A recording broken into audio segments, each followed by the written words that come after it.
Taura imoti pazita renyu. Right, indinoitwa Amos Mugano. Ndobva kuMondoro. Yes. Ndine vana vakaenda kuchechi vakatendeka kuchechi yaMaishmael vanenge vachinamata ikoko. Asi pamakore matatu apfuura vakabva vangooneka kuti isusu hatisiri hama dzenyu taakunamata. Tanobva vaenda kwavari kuenda. Saka takatonzwa musuno kuti tasingazivi kuti vari kupi. Takazonzwa kuti chechi iri kuNyabhira vakatobatwa nemapurisa. Saka nguva yese tachinonhanhira kuti vari kuenda kupi. Saka vana ava vane mukoma wangu wandoteedzera. Mukuru wacho akakura achitambura achirapiswa nemukoma. Akavafundisa vese mafomu 4. Saka vafundisa vese. Iye zvino izvi ndakambovati pamakore matatu apfuura mai vavo vakarwara ndikaedza kuvafonera kuti mai varwara. Uyai muone muvarapise. Hapana akandira kana akauya. Saka mukoma ari kutambura ari kumusha akasiya basa aisenza kuSwift. Saka ari kutambura kushaya mari yechigaya nekudii vana variko. Hapana kana mumwe chete ari kumucheuka. Mai guru vatene PP nekufunga kuti vana vandakabereka vari kupi. Vakandirambawo vamwe vane vanavo vanenge vachiuya ivo havasi kuuya. Ukavafonera foni yavo inobatwa nomumwe munhu kana adera mumwe munhu uya ungoti havapo. Ndo zviripo pachimiro chiripo. Vabva kumusha wako vanga vafirwa navana vatatu. Sabhu vakazitaura vachiti zvamuri kuita izvi munongoviga vana pasina mapepa.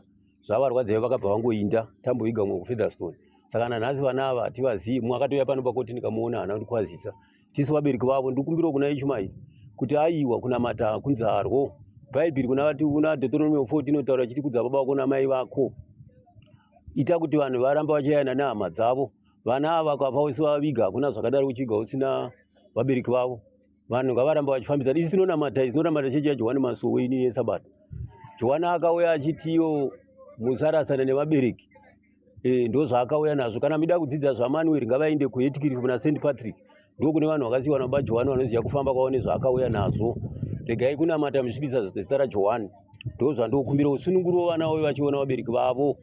Zvanga ari mukoti ndamukwazisa handidera wani.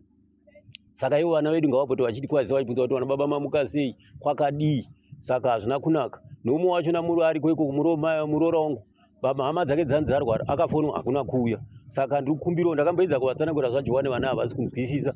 Iye mumwe wachona ane mwana ari kwaigona zvokuti uyaone. Akamusisa chikoro panzira. Akatodinga akatemwa nedemo pamhanza nemukoma achinzenesa mwana kuchikoro vachitandanisana. Saka ndo zviripo. Tikumbiro kuna Manuel. Sunungura vana ava ngavauyewo vachitiona. Vana ava ndo vandaitemba mukati medzinza redu. Waiti mukuru wacho ukaita dambudziko kwaita chakati aiuya achisorovha nyaya achigadzirisa. Iye zvino hatisina kwatinochemera. Sunungurai vana vedu vadzoke kumusha. Hakuna chinamato chakadaro.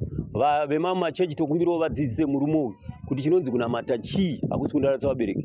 Pauro anotaura achiti zvinhu zvamunoita izvi hatinambozviona zvekuti vanhu vanorasa vabereki vako. Revhitiko inotaura chinhu chimwe chete kuti vanhu vanotambudzika munyika. Uchaona vamwe vanotambura uko. Asi rangarira vedzinza rako wakabereka navo uchivachengeta. Ndozvatokumbira kuti murume aitewo. Ngaasunungure vana vauye kwedu. Vana vedzinza redu asi veropa ravo. Hakuna munhu anoenda kudenga. Mwari wokutanga vabereki vako. Ukanamata usingarasi vabereki uchirasa vabereki hakuna kwaunoenda. Hapana chinamato chakadaro. Ndo mazwa angu ndotenda pamatitora ipapa. Saka kana anzwawo izwi iri nevanonzwa ngavamutaurire kuti aiwa hakuna chinamato chinorasa vabereki. Ndatenda.